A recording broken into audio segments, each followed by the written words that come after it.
clearly there was things that Ryan Reynolds is going to be part of. And I really think what we're seeing here is what's called the Streisand effect. What they're saying is commenting to TMZ and saying, yeah, you can run with this, but they're casting more attention on it. I feel more confident that if there was a feud, Reynolds was part of it, only because of the timing. He was just only recently speculated to be part of this movie, and then like a week later, we started to hear these rumors of a fight happening on set. Because I do think it is possible that only someone like Downey would have the power to put their foot down in a way that would require millions of production dollars to be spent to reorganize production. Okay, if it's not Ryan Reynolds and Robert Downey Jr. feuding on the set of Avengers Doomsday, then who was fighting on that movie's set? We have a major update here on this Doomsday Hot Goss in this episode of The Rumor Rundown, where the hosts of New Rockstars investigate the wildest rumors that nerds and newsmen can't make heads or tails of, applying our own backgrounds in journalism, Hollywood connections, and just hot goss, and finally confirming whether those rumors are honest scoops or bullshit poops.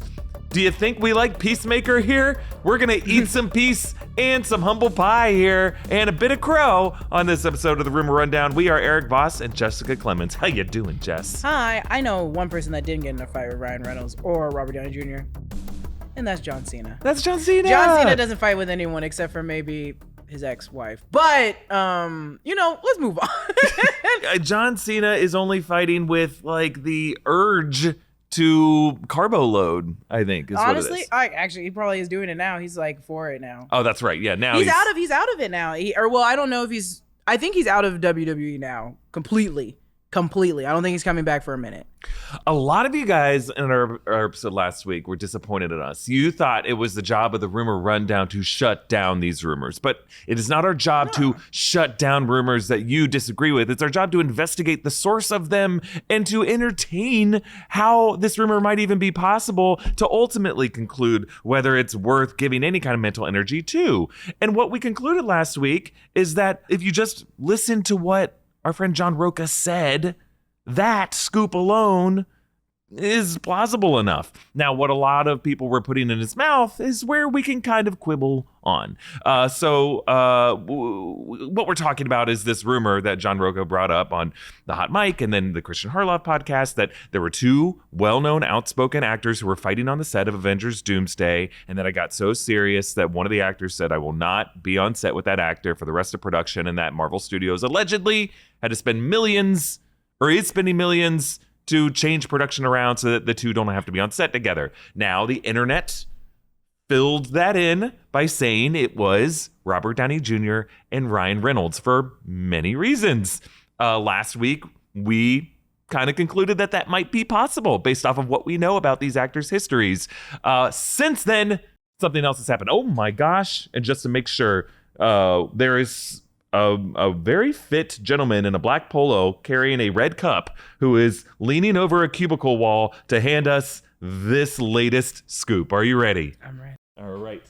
Thanks, Harvey. So it comes from TMZ and People Magazine, that are news sources. Are news sources now in the scoop or rumor category? We'll get into why. Okay, so here's what this one says. The rumor that we will be spending this whole episode on is two actors on the set of Avengers Doomsday fought, and now the production is spending millions to remove or reshoot scenes so that they don't have to be on set together. But an addendum to last week that those two actors were not Ryan Reynolds and Robert Downey Jr.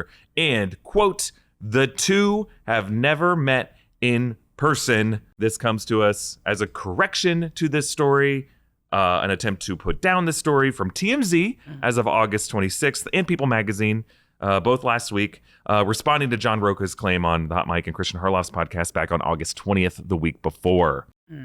I just put two and two together that Harvey is in our office today. Yeah. Over a cubicle with his giant Stanley cup giving us these scoops. So kind of like John Cena's QUC in the Peacemaker series, Harvey just has a quantum unfolding cubicle wall that can open into any office in the LA area to get his scoops. So as soon as he leans over it, he's kind of like a Muppet who can kind of look through the multiverse of Hollywood news and then get his greatest scoops. So here's what we're going to do. We have to kind of further explain why we were so willing to get into it last episode, and kind of explain that, like, we want to throw Rocha a lifeline here, because I think a lot of people were dunking on him when TMZ and People Magazine said these things. And Rocha, to his credit, never said it was Reynolds and Downey. And he didn't specify which actors it was, what their genders were, what their histories were, what it was over.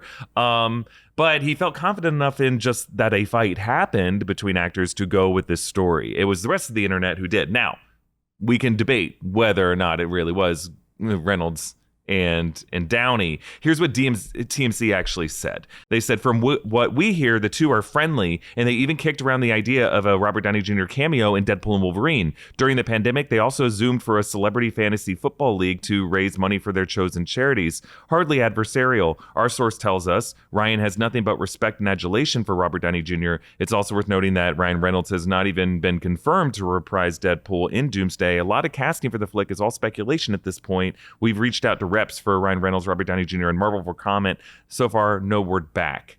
That's crazy. I wonder if their source is Ryan Reynolds. Yeah. Because the Ryan Reynolds reps are different than their source being Ryan Reynolds. Right. There's a lot of play on words you can put in there. Here's, I don't like to gotcha journalistic outlets, because TMZ, I believe TMZ has way better sources than I have. TMZ does this kind of sourcing for a living. They have broken a number of major news stories. Ultimately, at the end of the day, I trust them. Yeah, they also have not said the right things and had to take back their words. That has happened before as well too. Me and Eric disagree on this, and that is okay. And that's okay. And I think, like, ultimately I trust them more than I trust my sources, which are non-existent. I trust People Magazine more than I trust my own sources, which are non-existent. But we should talk about the way these narratives unfold and the way they're artificially created sometimes, and the reasons why those narratives happen the way they do. And in this case, this post from TMZ, and we've seen their show, we know how fast they have to post these stories. It was not during COVID when the Celebrity Fantasy Football League Zoom thing happened. This happened in November of 2019. COVID had nothing to do with it, as Heidi Gardner said in my favorite SNL sketch. It happened, so even this article that they posted was not fully thought out, I will just say, and you could do a quick Google search just to show that there was an interaction between Reynolds and Downey, and they're right though, it was friendly. It was for charity. Basically what happened, they had different superheroes who were being drafted, and Deadpool was winning a lot of these draft picks, and so Downey posted a video online that ended with like kind of a cut in the promo to Reynolds saying, "Eat me." And then Reynolds humorously responded, eating a cookie that had Robert Downey Jr.'s face on it. But clearly this was a friendly rivalry that the two were just doing to try to get more awareness for this charitable cause. And I think that having happened, and the awareness and the respect having happened, is at odds with what People Magazine, I think, is now saying, that the two have never met in person. It felt like someone was going above and beyond what was necessary to try to put this story down and to embarrass people like Rocha, who never said it was Reynolds or Downey to begin with. So that's why we're doing a follow-up here, is to kind of talk about the sourcing that happens at places like TMZ and People Magazine. Sometimes their source is the primary subject themselves. That's the celebrity, in this case, Ryan Reynolds. Sometimes it is their publicist, they're the rep, who can also sometimes have plausible deniability by not responding. But there are also a number of other assets that these celebrities deploy to get the message out there. And we know Ryan Reynolds has a marketing company called Maximum Effort, who often operates on his behalf to get the messaging out there. And I'm not saying any of these people are bad or anything, but that's just how the narratives work. And there's all kinds of people who are not their official rep, but are still an extension of their media apparatus, who can still get some of the messaging out here. And I think we also have to acknowledge that there is an unresolved, weird disagreement that's happening among these Hollywood trades as to whether Ryan Reynolds actually is an Avengers Doomsday or not. Our friends at The Hollywood Reporter, Aaron Couch and Boris Kitt, who I consider to be utmost trustworthy, who run the Heat Vision newsletter, published that Ryan Reynolds will be in the movie, and it was immediately put down by other sources at Deadline and The Wrap. And I respect those sources too, but I unlike those other two, I have met Aaron. And he is a trustworthy guy. He's not out there trying to be crazy on the internet or try to start shit. And so I think the fact that he is kind of a drama-free dude makes me trust him more. And I think what did happen is those two just had a different source than the sources that Deadline and The Wrap were using. And that Deadline and The Wrap might have been put under pressure to put a lid on this when after the Hollywood Reporter, Aaron and Boris went forward with it. And so I do think Deadpool will be in Doomsday. I think it's crazy. Not crazy to assume that he won't, because I understand he has not been confirmed by a studio source, but just the fact that we know Joe Russo was at a Wrexham AFC match with Ryan Reynolds. What other reason would Joe Russo be there? They're not friends. Ryan Reynolds doesn't have that many friends that are like that eager to be chummy with him. Russo doesn't have that history with Rob McElhenney. It was Russo there with his daughter. Why would they put so many details in Deadpool and Wolverine that were directly setting up Doomsday, from why is Thor crying to the whole concept of anchor beings to the whole structure of the TVA and its connection to the Void and other pruned variants from other universes being there? Clearly there was things that Ryan Reynolds is going to be part of. And I really think what we're seeing here is what's called the Streisand effect, where if there was really no there, these publicists would be smart enough and these marketing companies would be smart enough to not comment. And instead what they're saying is commenting to TMZ and saying, yeah, you can run with this. But they're casting more attention on it. And the Streisand effect is when Barbra Streisand tried to sue people who took photographs of an area for a geological survey that just happened to include part of her beach resort, or she had a beach house that she claimed was her private beach house and tried to sue, and in her lawsuit got way more attention on it. Yeah. So it's called the Streisand effect. So I've been talking for a long time just to kind of talk about the timing of all these media stories. Jessica, you have some differing opinions on this and come to it with a lot more knowledge than I do about what's happening in these celebrities' lives. What do you think's happening here? No, I just think that it is still Ryan, and I think it's still Ryan and Robert Downey Jr. I also think it's kind of, we're fighting the waves right now, right? I think John Rocha, even if like what he said, he's like, I never defined who it was, never it was a man or woman. He did allude with two major parts, which is this is a major player and this is a person that stands on their business. And I think that took a lot of people to make their own determining factors to be like, oh, it's probably these two, because when you deduce a lot of people from the cast that have never met each other, it just still seems like it would be Robert Downey Jr. and Ryan Reynolds. And if it isn't those two, giving those two really big signifiers is kind of not misleading, but it's like, oh, it's kind of hard to like piece together what it could be if what he said wasn't true. But also he does know who it is, because he said he knows who it is. Who does? John Rocha. Yeah, Rocha, he knows who it. Yeah, Rocha. Yeah, he said he knows who it is. He's not saying it. And I don't think he's getting heat. I think it's just starting a lot of conversations around the madness. And it's just like getting a domino effect, because now everyone's like, I don't know if you guys see a lot of the comments under a lot of the situations that are talking about this, but a lot of people are team RDJ. And they don't like Ryan Reynolds, especially after the Blake Lively and Justin Baldoni case. And I think a lot of people will go watch Deadpool and Wolverine or love Deadpool, but a lot of people are like, Robert Downey Jr. started the MCU. Why are you starting to fight with him? And I'm like, see, it kind of sucks when you're getting hated on. So I think it's a lot of Ryan Reynolds pushing a narrative. See, I think what has happened is I feel more confident that if there was a feud, which I think it's possible that there was, that Reynolds was part of it, only because of the timing. He was just only recently speculated to be part of this movie, and then like a week later, we started to hear these rumors of a fight happening on set. I don't know if it would be Downey. We last week speculated Downey based on him having a lot that he in the past has walked off sets for, whether it was for a reporter asking about his drug history, or just like the fact that he's being paid as much as he is. Like, you could imagine a lot of ego, but I don't have specific evidence.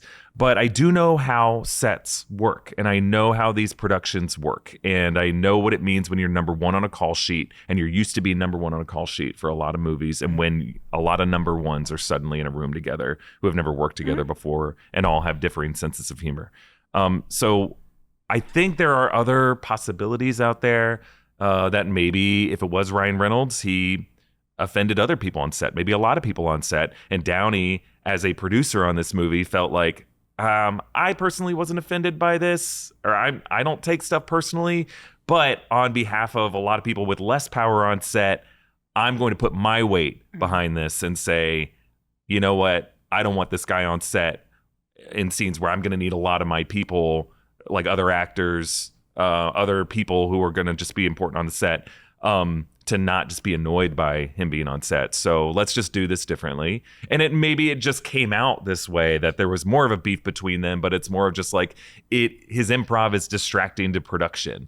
He's doing too many ad-libbing, and the script supervisors losing their mind.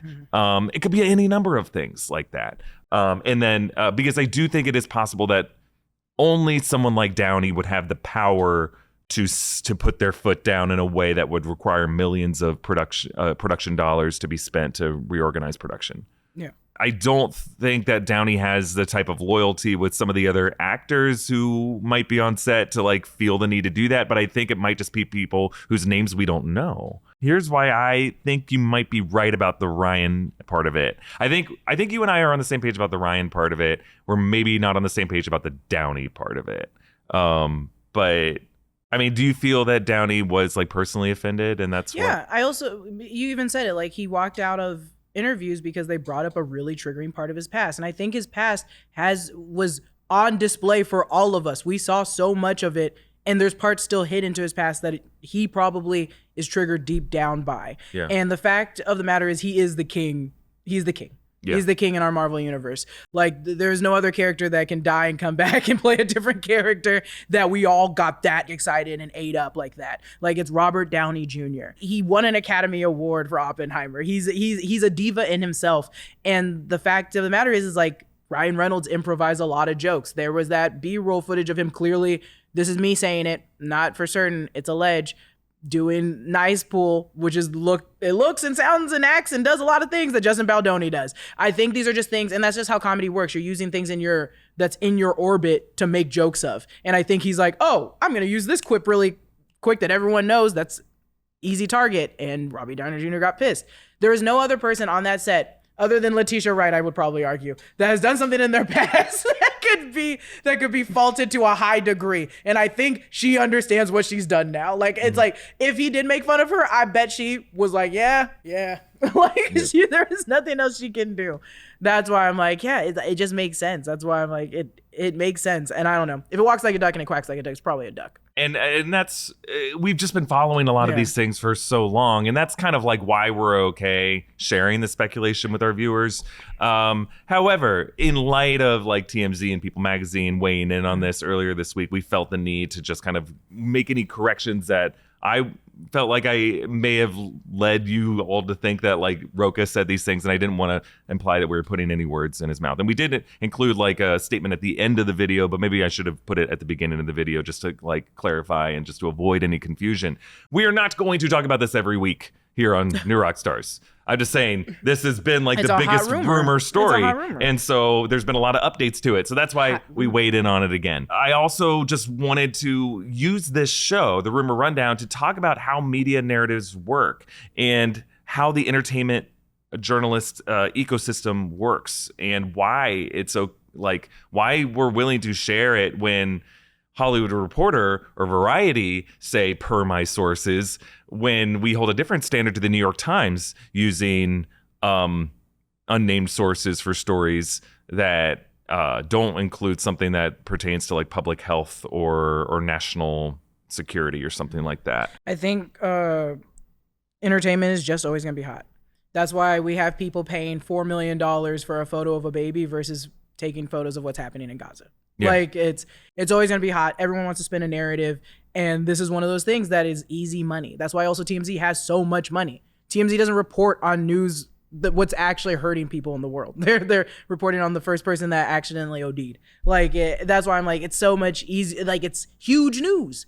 It's huge news. And it's not that it's fake, but they can spin a narrative. Yeah, and or they're paid with it with like levels of access to interviews and things like that. And I think really what we're talking about in the entertainment journalism sphere is perception is reality.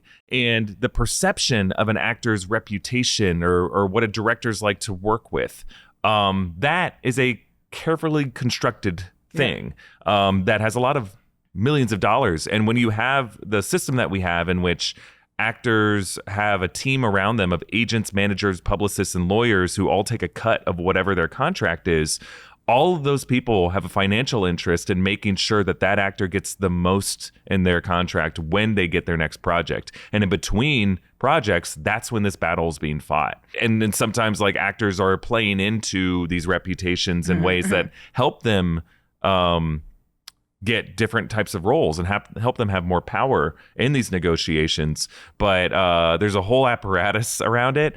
And I'm not saying that like places like TMZ or People Magazine are getting paid to write stories. I don't think that happened here, honestly. And I don't think it happens that much. But there are other places that are being paid to be sources on these things. Agree to disagree. On behalf of, so you think that in this case TMZ was given a wad of cash? I think it has not happened before. For the side of the work that we do here at New Rockstars, trying to figure out what's going to happen in these Marvel movies and these nerdy properties, I in the past have seen TMZ as a legitimate resource for that kind of thing. Does that mean that everything that outlet does or has done I support or agree with?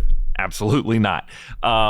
In this particular instance, though, I do think, yeah, there are publicists, there are marketing experts, there are lawyers, there are all kinds of people who are definitely getting paid and have a financial interest in getting a narrative out there. And I do think a lot of outlets have a role in helping do that. And I don't think those outlets get a direct wire transfer of money. However, they do benefit in terms of ad revenue that they get on their articles. It depends. Yeah. Because some people do. If they are like an editorial chief, they can get the money for it. It's just that we want to believe that everyone has journalistic integrity, and they don't. And it makes me think, since like New Rockstars occupies this interesting space as like a YouTube channel that makes, appreciative content, that breaks down Easter eggs in movies, sometimes makes theory videos, sometimes just does news explainers, but we are plugged into the news apparatus, but we don't work for like what is considered a major news source. I don't have sources. I know people who sometimes know people who have worked on these productions. I know some of the publicists who are out there, but they don't really look to New Rockstars as like sending us news updates the way they do for like TMZ. But with shows like Rumor Rundown, we are trying to like shine a light into this process to kind of educate people on how this all works. But I also wonder, like, if we're shining a light into something that is like often as bad as what we've mentioned on this show today, like, is us making content about it here on New Rockstars part of the problem? I think that's the integrity, is like if you're honest with it, which I have been honest about every take I've taken on New Rockstars. I did not like Black Widow. I did not like Quantumania. I have never shifted my ideas. The only thing I shifted a little bit on was Umbrella Academy, because I was like, yeah, it is funny how bad it was. I was like, I think it just depends on your integrity. And I think if you're willing to lose out on a lot of opportunities because of that integrity, then that's fine. But I've also been a person that, like, my mom raised me on that way. So it's like, I'm going to be the same person I am tomorrow as I am today, with the money I have, how broke I am, who I am, as I am tomorrow. The only difference is like I would get an influx of money or an influx of everything else. And I'm like, I'm not willing to change that. I'm the same person I am tomorrow, staying honest. And so that's why I'm like, I don't think what we do is bad, because we're staying honest. As long as we're staying honest. I can speak to myself. I can't speak to everybody. But I assume everyone at New Rockstars is honest on their intentions and what they're bringing to the table. I always have been. That's why I do Black content. Like, I've always been honest. Whereas I am a life model decoy of Erik Voss, and the version of me that you see here is just like a gradually eroding synthetic android that often will just get things wrong in videos, but the real Erik Voss would never get anything wrong. No, I think getting things wrong is different than being honest. I'm sorry, I read this and I was wrong, or I saw this and I thought I was right and I was wrong. Those are differences. It's sticking to your guns, the consistency of like, and you can change over time. I think I always like bad movies, but I can also be like, ooh, I don't like bad movies anymore. I think that's different. That's like a change, and that's just finding yourself wrong. And even if you're honest about your wrongness, that's even better. I don't stand on business when I'm wrong. If you guys call me out and say I'm wrong, I'm like, yeah, I probably was. I probably was. I'm sorry. We're tapping into something that like I've internally been wondering, like, should we be going in this direction? Things like, since we're headquartered in Los Angeles and we're part of the entertainment industry on one side of it, like sometimes we do get invited to early screenings, and I'm like, oh, now we can actually do a review that publishes when the review embargo lifts. And when I do that, I feel like we have invited like a different type of viewership to New Rockstars, who now holds us to a different standard than we used to be held to. Because like New Rockstars' longtime brand was, let's point out details you missed in content to appreciate the craft that went into making it. And we're not going to spend a lot of time reviewing our feelings on it. But I think there's something valid in like our reviews. And I think we've just been talking about films and the craft that goes into it for so long that I think there's a lot of people who appreciate our reviews, but it does set us to a different standard that I don't know if we're always going to be comfortable living up to.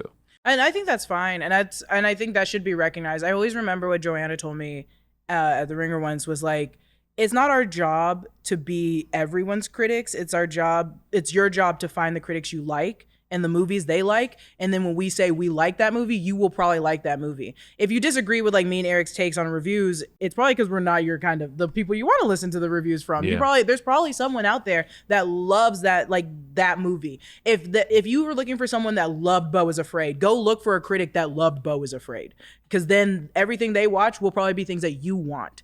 And I think people forget that. I think they just go to a blanket of critics and go, well, he said this movie was bad, so I'm going to believe it's bad. And I'm like, no.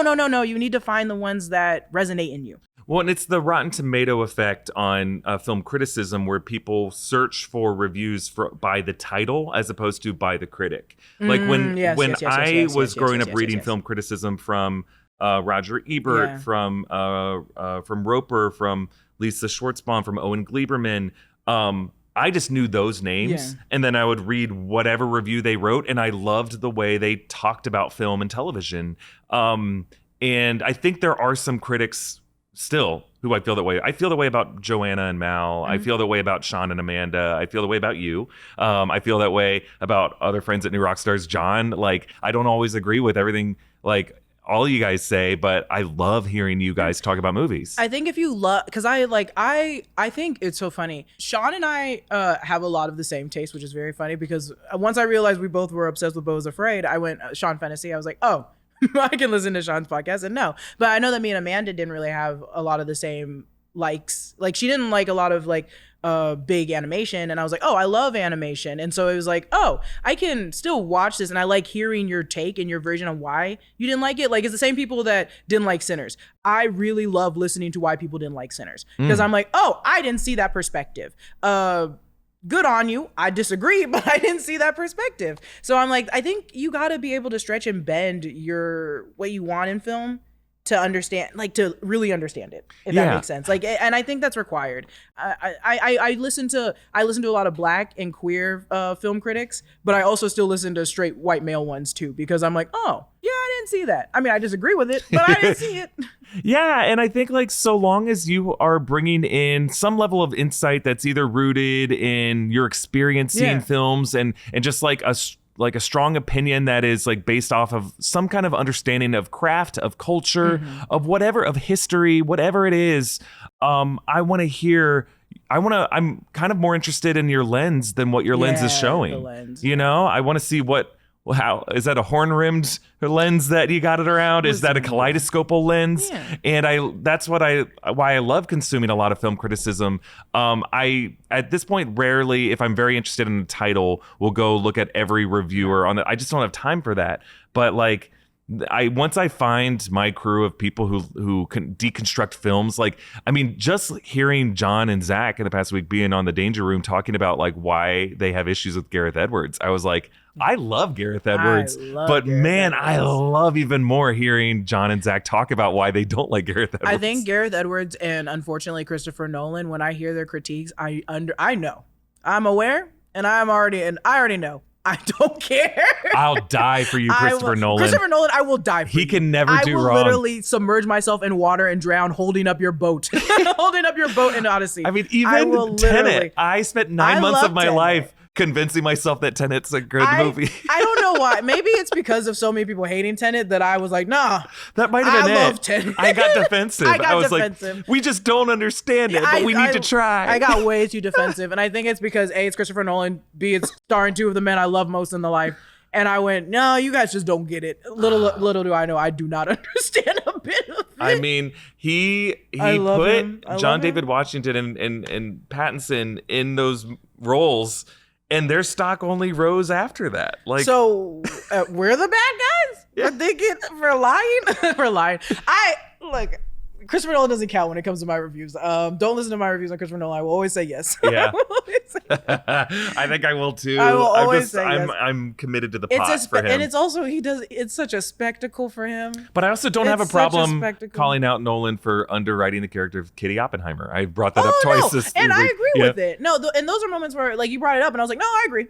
Yeah. I was like, no, 100%. I wish I would have got more. But she was quiet and sad and drunk the entire time. Well, and she had really such a great monologue later. Yes, that monologue. Where she just claps back at. But she could have had like 3 mini ones and then that one. And then she could have had a lot more. And I mean, what does it say about how great Emily Blunt's performance was and probably how really good Nolan's writing of it was, where one of the most famous moments is where she refuses to shake Benny Safdie's hand at the end of the movie. And just like how she sucks on sour grapes with that expression. Oh, I think so iconic. I think that's what makes it sad is like, damn, she had to pull so much. She had to make that. She got 1 page of scripts, 1 page of lines. And she said, I can make the entire scene about me every time I'm on there. And I'm like, good for you, Emily. Good for you, Emily. God bless her. God bless her, except for do not ever do the Jungle Cruise again. Well, girl, do not do the Jungle Cruise again. You can't expect John to make all the money from playing, what is it? Ryan? Jason Bourne? Jason Bourne. It's Tom Clancy's, right? Yeah, well, Jack Ryan. Jack Ryan. You had it right with Clancy as Jack Ryan. I said Jason Bourne. You said, and to be fair, clearly I don't watch it. Jason Bourne is the fourth of the but best. Who are we kidding? They sold that COVID show that they did and made like $100 million from it, right? Jack Ryan. Oh yeah, no, people love that. They did 2 episodes of that COVID talk show with their kids. That goddamn show. They never made another episode of it. Yeah. They made the right call. Okay, so we have to, at the end of every episode of the Rumor Rundown, judge if it's a scoop or a poop. We're judging TMZ and people here. I think it's still a scoop regardless. Our Rumor Rundown is always like, are these good scoops? I think them getting sources or being, even if I do think they are doing this under not good, like they're paid or whatever, false, I'm like, yeah, they're scoopers that are putting out a narrative of scoop. So I guess I'll give it a scoop. And I will still give John 2 scoops. I think if anyone's shitting on John, that's bullshit. I think John John pulled a fucking scoop. He pulled a scoop. I think he's pretty responsible about this. Yeah. And I think he said his scoop. That's what his show is. Yeah. I think if he wanted everyone, if he didn't want everyone to kind of like fill in the blanks for that, he could have thrown us a bone of like who he was. Or he could have just not said those 2 parts that gave like little tips of the hat to like, they're big people and they're outspoken. If you just left it 2 people fighting on set and didn't even mention the millions. If you just had 2 people fighting on set and it's been a horrible time for Marvel's production, it could have been anyone. It could have been literally anyone. Because all you're saying is there was a problem. There was a problem and there's 2 people fighting. And it's like, Letitia Wright. Sorry, Letitia. Hey, it's girl, Letitia. you know what you did, and it's you not know Letitia. It's not Letitia. It's definitely not. But if they would have said just 2 people fighting on set, immediately people are gonna say Letitia. And she didn't even fight anyone. She just fought her beliefs. I'll say it's a scoop as well, just based off of the fact that I really do think it was someone close to Reynolds' team or whoever the actor was who actually did send TMZ and people these statements, and they ran with them. And I think posting that, you can be the judge on whether or not that was responsible. But I think we'll find out in a year, a couple years, and we'll come back to this episode and we'll reassess. John. But the truth will out. I hope it comes out and John is like, oh, thank God. Once it's out, John doesn't get smoke anymore. Oh, Roca. Not John Costa. John Costa has a lot riding on this. John actually put $1,000 on this. I said, why would you do that? Why would you do that? Why? Put it on February 7th, 2026. If you know, you know. No, no one knows. No one knows what you're talking about. Some people know. The 10%. The 10%. 10% would be great. That's a large portion, actually. The 1% on Twitter, no. Well, Jess, this has been a really, really great conversation. I loved talking through all of this with you. Yeah. And a big thanks to Brian Kim for editing and producing this episode. We're wearing Eat Peace shirts that you can get on nerdriot.shop with a lot of fun designs. And we'll see you next week. Bye, everybody. They will die.